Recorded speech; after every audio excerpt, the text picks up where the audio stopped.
무사셋. 안녕하세요. 법무사 김청산입니다. 안녕하세요. 노무사 안은지입니다. 안녕하세요. 세무사 조영지입니다. 법무사, 노무사 세무사 셋이 모여 무사 셋입니다. 무사셋.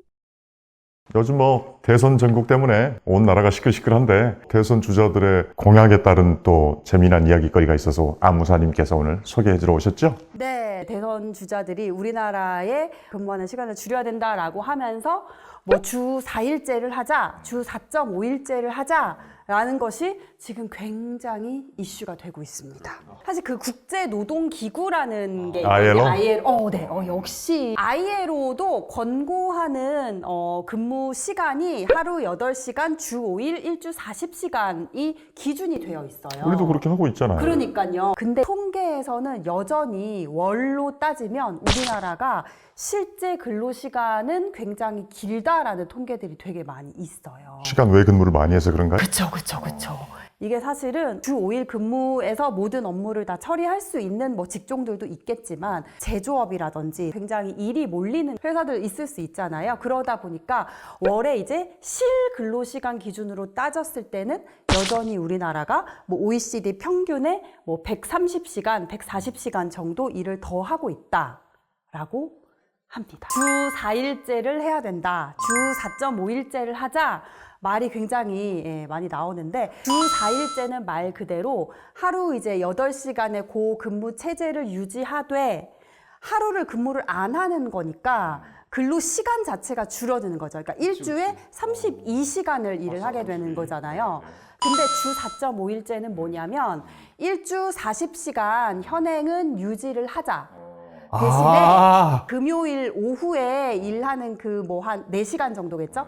4시간을 월화수목에 1시간씩 더 일을 하고 금요일 날 대신에 오전까지만 일을 하자. 그럼 목요일까지는 9시간씩 해서 그렇죠. 36. 그렇죠. 금요일에는 4시간만 근무하고. 일하고 해서 6시에 퇴근하는 거면 그냥 7시까지 퇴근하고 그쵸. 뭐라- 네. 왜냐하면 근로 시간을 이제 줄이는 것 자체가 재계에서 반대를 하겠죠. 그러면 시간은 유지하되 워라밸을 위해서 금요일 날 오전까지 일을 하는 뭐 주 4.5일제를 하자 이제 이런 얘기들이 나오는 거죠. 문제가 되는 게 당연히 근로 시간이 변동이 되면 그만큼 급여가 같이 연동이 돼서 변화가 돼야 되는 게 그게 너무 상식적인 그쵸, 얘기잖아요. 근로자들 입장에서는 근로 시간은 줄어들지만 내 임금은 지금의 수준으로 보전이 돼야 되는 게 이제 맞는 게 아니냐, 진정한 워라밸이 아니냐라고 이제 얘기하는 거. 왜냐하면 그 강제로 주 4일제를 하자라고 해서 나는 주 5일 일할 수 있는 건데 내가 지금 받는 월급에서 급여가 그만큼 줄어드는 거니까 그거는 원치 않는다. 이런 이제 입장이다 보니까 임금은 보전을 해줘야 된다. 라는 거고 대개는 아니 지금의 임금 수준을 유지하면서 지금 생산성을 유지하는 게 이게 중요하지 하루 적게 일하면 생산성도 줄어들고 뭐 임금을 그만큼 줄인다라고 해도 또 그에 대한 게 연장 근로가 필요하면 또 가산수당을 붙여서 어차피 임금을 줘야 되기 때문에 임금 부담이 오히려 더 늘어날 수도 있고 막 이런 여러 가지 사실 이슈들이 있는 거죠. 여러분 주 4일제로 만약에 개정이 된다고 하더라도 현실화시키고 전 국민적인 공감대가 이루어지려면 또 몇 년이 걸릴 수도 있겠네요. 그래서 아마 이게 정말로 시행이 된다라고 해도 정착이 사업장이 될 때까지는 적어도 한 3, 4년 정도는 걸리지 않을까 싶습니다. 네. 저는 마지막으로 우리 무사님들의 생각이 굉장히 궁금해요. 네, 두 분들께 의견을 여쭙습니다. 역할극을 한번 해보죠.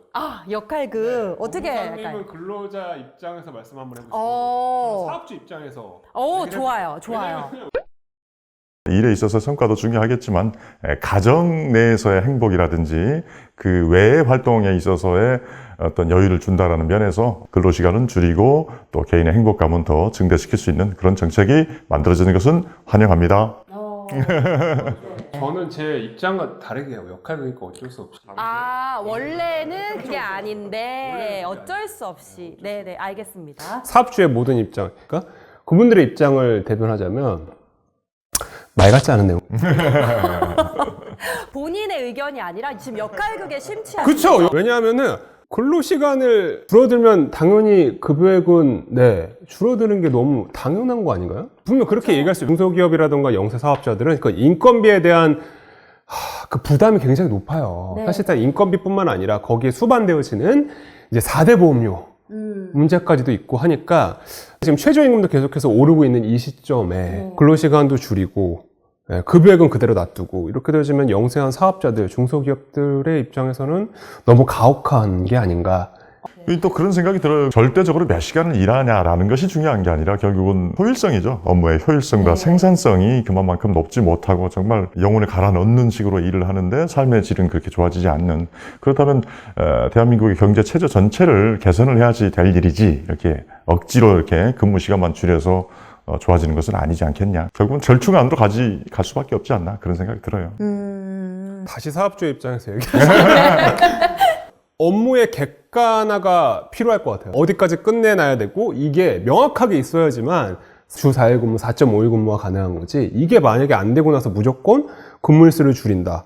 이거는 사업주 입장에서는 받아들이기 힘들지 않을까요? 업종에 따라서도 많이 다를 것 같아요. 업종별로도 사실은 조금 간극이 굉장히 커요. 그러니까 제조업 같은 경우에는 이게 생산이라는 거는 효율성은 사실은 추구하는데 한계가 있거든요. 기계화를 시키지 않는 한 사실은 투입되는 시간만큼 이 생산성이 나오는 게 너무나 극명하기 때문에 그런 측면에서도 그렇고, 그다음에 근로자분들도 연장 근로를 해서라도 급여를 더 많이 가져가고 싶다라는 분들이 사실은 굉장히 많아요. 물론 모든 사람들의 니즈를 다 충족시킬 수는 없겠지만 그래도 조금 신중한 접근이 필요할 것 같고 좀 시간이 오래 걸리지 않을까라는 생각이 있습니다. 저는 뭐 정부가 그렇게 한다 그러면 또 그에 맞춰서 그렇죠, 안내하고 또 적극적으로 이렇게 하셔야 된다라고 또 말씀을 드려야 되고 뭐 그런 입장입니다. 많은 분들도 의견 남겨주시면은 저희가 한번 얘기를 해보는 것도 좋을 것 같습니다. 제가 보기엔 다 제 욕일 것 같아요. 오늘 여기까지 할까요? 네. 자, 그럼 지금까지 법무사 김청산, 노무사 아는지 재무사 조영진. 셋이 모여 무사 셋이었습니다. 셋이었습니다. 부사 셋